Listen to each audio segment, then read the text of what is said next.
할렐루야. 안녕하세요. 하신모 김성민 안수집사입니다. 오늘은 11조에 대해서 말씀드리겠습니다. 20대 후반쯤에 하나님께서 저에게 믿음을 주셔서 주일 성수를 하면서 11조를 드렸습니다.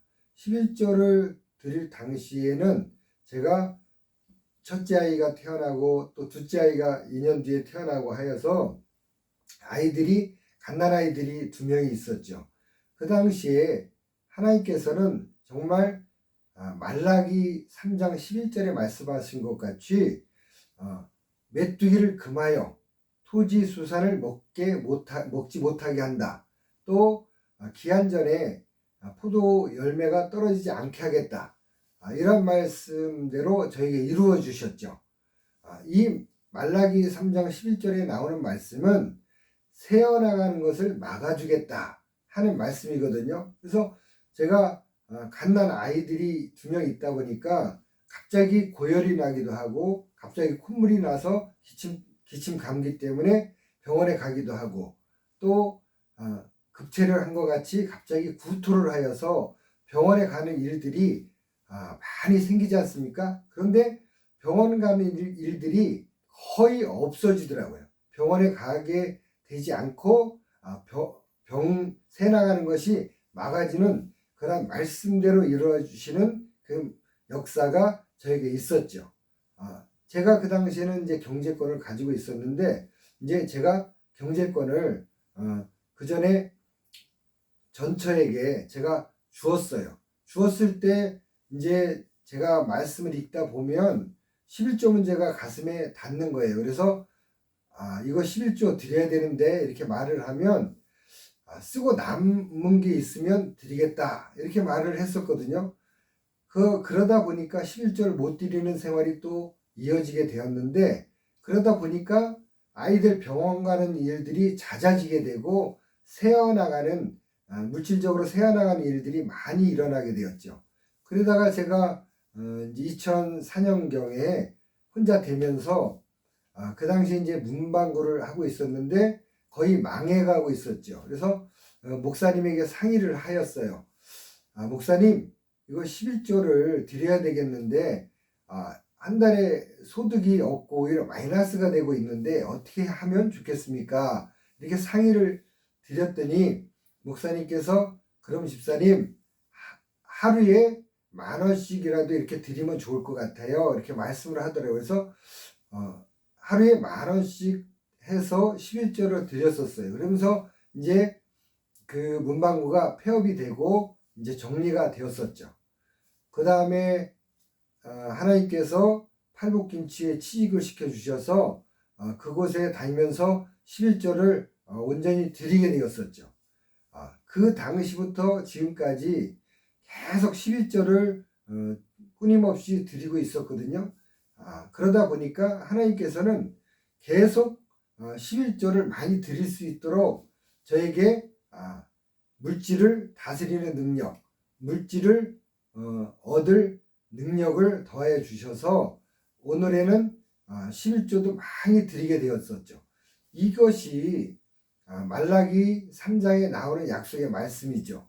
말라기 3장에 보면 10절에 만군의 여호와가 이르노라 너희의 온전한 11조를 창고에 들여 나의 집에 양식 있게 하고 그것으로 나를 시험하여 내가 하늘 문을 열고 너희에게 복을 쌓을 것이 없도록 붙지 아니하나 보라 이렇게 말씀하셨거든요. 그래서 아까 말씀드린 것은 새어나가는 것을 막아주겠다. 또 새어나가는 것이 없어야 하나님께서 쌓아주시는 복이 쌓이게 되겠죠. 이게 영적인 복일 수도 있고 또 재물의 복일 수도 있고 건강과 장수의 복일 수도 있고 하나님께서 복을 쌓을 곳이 없도록 쏟아 부어주지 아니하나 보라 이렇게 말씀하셨거든요. 그런데 여기서 우리가 주의해야 될 것은 복을 꼭 물질에만 국한돼서 생각하는 그러한 오류를 범할 수 있거든요. 우리가 하나님께서 복을 쌓을 곳이 없도록 쏟아 부어주지 아니하나 보라 이 말씀을 묵상한다면 물질의 복도 포함되지만 건강의 복, 또 영적인 복, 영적으로 하나님과 깊이 교제할 수 있는 그러한 복, 또 사랑, 또 온유, 화평, 뭐 여러 가지 복이 있겠죠. 또 지혜가 열려서 세상을 지혜롭게 살아간다든지 여러 가지 물질에만 국한될 수 없는 여러 가지 다양한 복을 당대에 하나님께서 당대 사람들에게 주실 수도 있고 또 더 넉넉하게 또 후대 사람들에게까지도 그 복을 주실 수가 있겠죠. 하여간 하나님께서는 법들을 만들으셨죠. 십계명, 율례, 법도들을 만들으셨는데 이 법 안에서 하나님께서 역사하시죠. 그래서 11조의 약속은 물질이나 여러 가지 복들은 하나님께 11조를 드리는 자에게 복을 주시겠다고 약속을 하셨죠. 우리가 착각을 할 수가 있어요.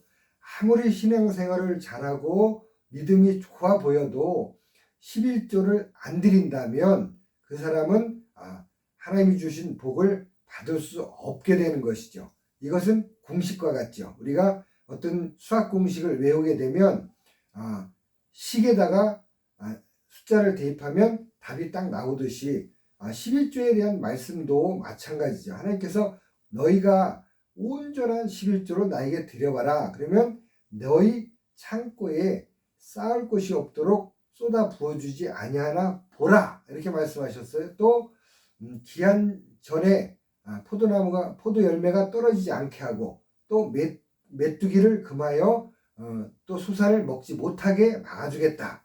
이렇게 말씀하셨죠. 이 11조의 약속의 말씀은 첫 번째로는 새어나가는 것을 막아주고 두 번째로는 복을 부어서 쌓아주겠다. 이렇게 말씀하시고 계시죠. 11조의 약속은 정확한 것입니다.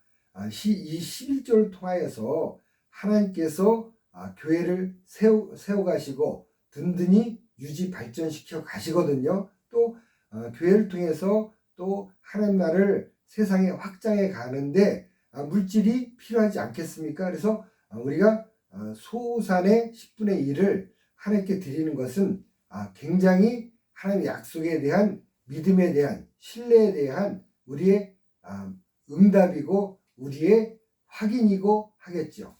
하나님께서 물질이 있는 곳에 내 마음도 있느니라 이렇게 말씀하시죠. 하나님께서는 우주 만물을 창조하신 분이기 때문에 물질이 사실 필요 없는 분이셔요. 그러나 우리가 물질보다 하나님을 더 사랑한다는 고백으로 이렇게 약속의 말씀을 믿고 11조를 드리게 되는 것이죠. 하나님, 내가 물질보다도 하나님을 더 사랑합니다. 하나님께 더 쓰임받고 싶습니다. 이런 신앙의 고백이 일종의 11조로 드리는 행위로 드려지게 되는 것이죠. 우리가 하나님께서는 두 가지를 중요시 여기시죠. 온전한 11조, 또 우리 마음과 정성과 뜻과 인과 의까지 더해서 드려라. 이렇게 말씀하시고 있죠. 시청하시는 많은 분들께서도 11조를 잘 드려서 하나님의 약속의 말씀대로 복을 쌓을 것이 없도록 쏟아 부어주지 아니하나 보라. 이 말씀의 약속의 말씀대로 이루어지는 것을 확인하시길 바랍니다. 그런 현상이 일어나는 것을 응답을 확신하고 또 하나님께 감사드리길 바랍니다. 또 하나님께서 새어나가는 것을 막아주겠다.